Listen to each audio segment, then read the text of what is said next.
Hey everybody, I'm Sean. Welcome to another episode of Adventuring Spiders.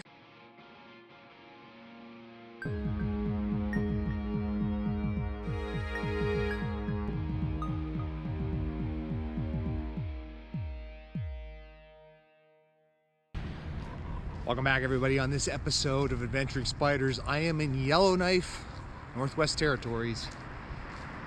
And for those of you that don't know where that is, I am in northern Canada, in an area that is primarily boreal forest, in the capital of the Northwest Territories, Yellowknife. This is the biggest city in the Northwest Territories, although some of you would probably not call it a city. Population of Yellowknife is about 20,000 people, situated on the shores of Great Slave Lake. And it is often called the gateway to the north. A lot of people fly through here to get to other places in the Arctic. So, I'm going to do a little touring around Yellowknife and show you what you can expect, including some of the sights. So, let's get to it. Alright, so this is part of downtown Yellowknife, and as I said, not a very big city, so not a lot of high-rises here. These are about the tallest buildings you're going to find. Most people, if they're looking to save money, will go into the independent grocery store, which you can see on the right-hand side in here, and buy their groceries there. I can tell you that because it's a northern community. Hotels are more expensive here, restaurants are more expensive here, food's more expensive here. So if you want to save some money, you can go into your local grocery store and save a little bit of cash. So what I'm going to do next is I'm going to head down to Old Town. Old Town is a pretty nice area to go for a walk, right on the edge of the lake, and take a little bit of a tour of what you can expect to see around the shoreline area. And if you were looking to charter a flight to the various fishing lodges that are based out of here, it's a place where you would catch a float plane. There are also a few fishing charters here directly on Great Slave that you can take out of the Old Town Harbor. I'm currently here in Yellowknife in mid-September, just basically the beginning of fall here in Northwest Territories, and so it's a good time to see the colors change. It's also cooler than it is during the summer, so average temperatures around this time, for at least for the week that I'm here, are 14 to 16 degrees.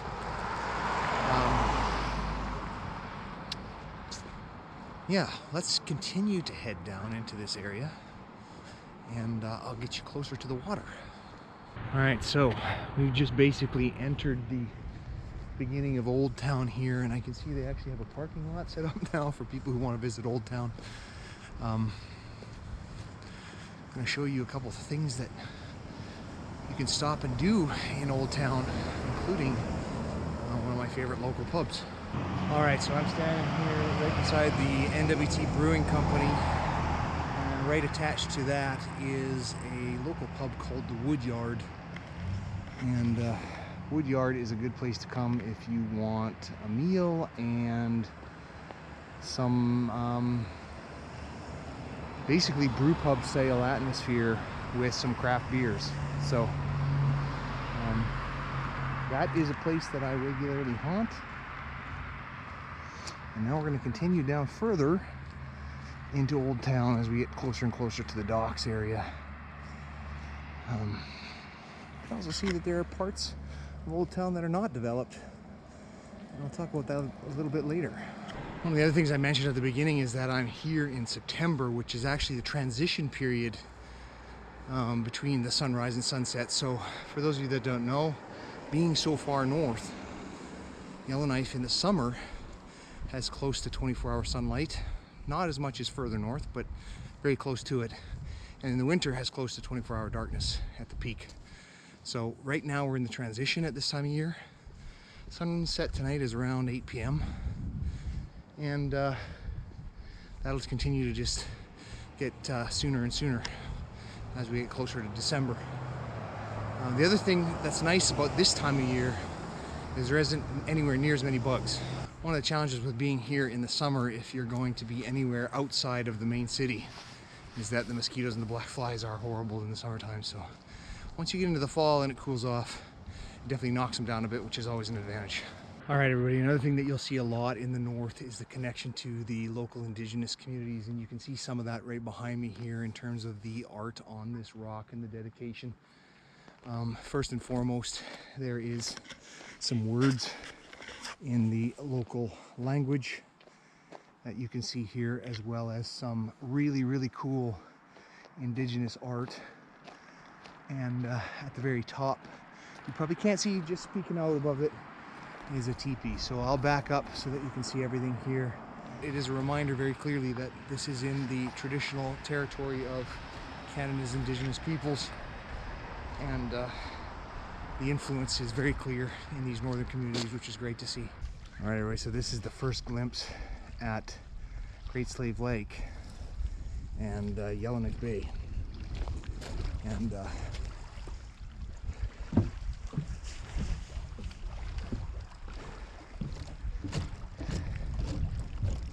you can see here the city off to my right that overlooks the lake, and some of the boats that are docked here, and some of the houses that sit on floats out in the bay. These are permanent structures. People live in these houses, and I'm actually going to be heading over to one of those to visit someone later this evening, so pretty cool. This lake behind me is a big part of living in Yellowknife, in terms of transportation, getting around, also for fishing, and in the winter they build ice roads on this lake so they can drive to some of the other remote communities. So it's a very big part of being part of Yellowknife. All right, so just behind me here is the government dock here in Yellowknife, and this is used for launching personal boats and a whole bunch of other vessels. You can see right behind me here, lots of canoes, smaller boats, kayaks, and in the distance the lake itself, and just on the far side of this are those floating houses that I was talking about out into the bay. And I spent some time out in the lake doing some fishing. It's a great place to catch fish, and an absolutely beautiful place. So there's a view out into the lake and some of the houses.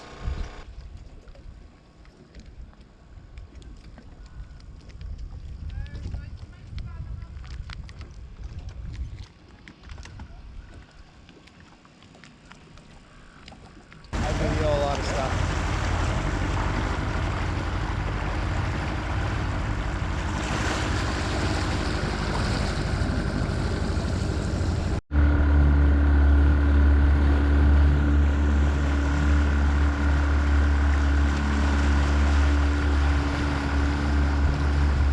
Alright, everybody, one thing I recommend you do if you got some extra time, probably like an hour and a half to 2 hours, is to check out the Prince of Wales Northern Heritage Centre here in Yellowknife. And I'll pan the camera, you'll see the building here. It houses some of the government agencies, but it also is a museum, and you can learn a lot about the culture in the north. So here's the building on the edge of this lake, and this is the Prince of Wales in front of me. I'm gonna go see if it's open and give you a quick tour of whatever the current exhibits are. And here's the entrance. So there's a number of different galleries here at the Prince of Wales. One of my favorites here is the Tundra Gallery, and I'll show you why.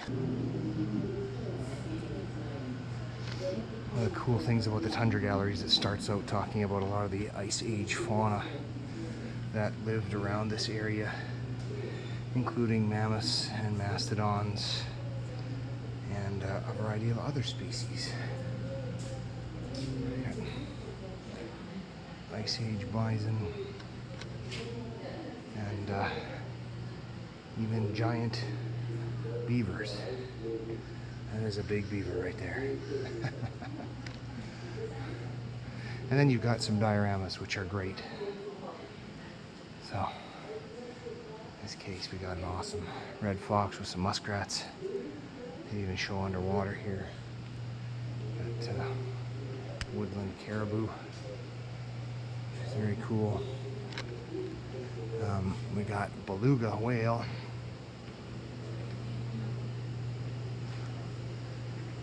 We got muskox, and then we've got the iconic polar bear. This one's a pretty cool display because it shows it eating a seal. The ice melts and the seals disappear. And of course, in all of these cases, you've got lots of information, lots of interactive displays that you can touch and get more information about a lot of these animals. So I have happened to seen it all myself before, so I am just giving you the overview today. This is another one of the galleries. This one is all about early life in the north from an indigenous perspective, but also from an explorer's perspective. And so you've got some information about the RCMP, and as well as some of the early bush plane pilots, some of the early trappers. This is one of the other galleries. The one before with all of the muskox and polar bears was the tundra biome. This is the taiga, the area below in the forest and shield, and you can see that they've got a lot of the species here associated with that. This is the area that is what you would basically see around Yellowknife. So the topography, the rock, the trees looks very similar to walking even right around Yellowknife. And of course, one of the animals that's often hunted in this area, the moose. And yeah, just more displays. You got some of the fish species that are in many of the lakes and rivers. And again, woodland caribou in this case. So, like I said, lots of information, lots to see, great stuff. When you're walking along the inside, there's lots of art and pictures, a lot of it indigenous, talking about the lifestyle, the terrain, lots of really good information there. And next I'm going to take you to one of my favorite displays, which is actually quite impressive. So this is by far my most favorite display here at the Prince of Wales. This is a traditional moose hide boat that was reconstructed and sailed down the Mackenzie River. The scale of this thing is just incredible. It is massive. It's actually amazing to me how these things were made. You can see some people here reading the display and the size of this boat next to them. So there's a nice plaque here talking about the people who actually made this boat in the traditional way, out of the moose skin. Of course, a good little panel here talking about the process to get it made, which you can see here in the middle. And then the actual, there's a little film here about them actually putting this thing in the water for the first time and ultimately taking it down the river, which is really, really cool. So that's just a very, very, very quick look at the Prince of Wales Northern Heritage Centre, but well worth it. Like I said, if you were to read all of the information that goes along with the displays, you can easily spend a couple hours here. And there's even a few more cabinets that I didn't show that have, you know, traditional indigenous items, art, crafts, and other utility items as well. So that's going to do it from here at the Prince of Wales.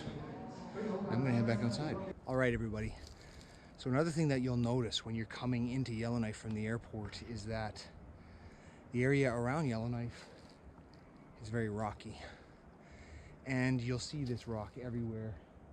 Forest that looks pretty much like this.